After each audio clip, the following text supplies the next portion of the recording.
إذا بسم الله الرحمن الرحيم، محبينا المستمعين أينما كنتم في هذه المواجهة الأولى في بطولة كأس التميز، إذا بين التحدي بين الدكان ضمن هذه المجموعة في هذه المواجهة الأولى في هذه المجموعة التي تضم سلامي مدينة إذا بصافرة حكم اللقاء. إذا بكر الذي يقود عزيزا من الإدار الكبير، لكن الكرة الكبيرة يا الله يا توكا، على الاستمرار على الاستمرار على الاستمرار.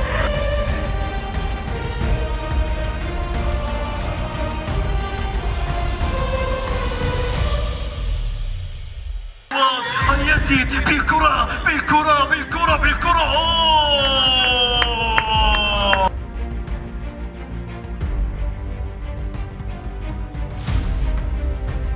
والأحضان ياسين، الكرة على الثابت.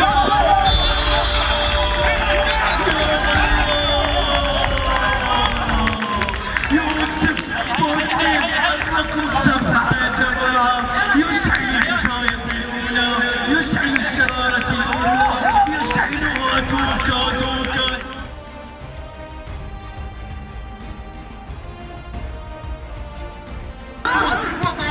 وكبرياء وكبرياء وكبرياء، يعني هذه الأمور الصعبة. أرضية الملعب وربما يسمع في أحدها. يا الله،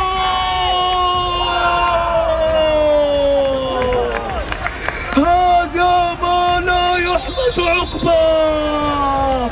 عارضة عارضة تنوب عن الدوكا سيتي يا جماعة، يفتح جبهة سريعا للتحدي. الكرة لخارج أرضية الملعب رسميا بصافرة حكم اللقاء. بكر يوسف يعلن انتصار الدوكا 1-0 أمام التحدي، 25 هدفا في جولة أولى. السلام عليكم ورحمة الله وبركاته.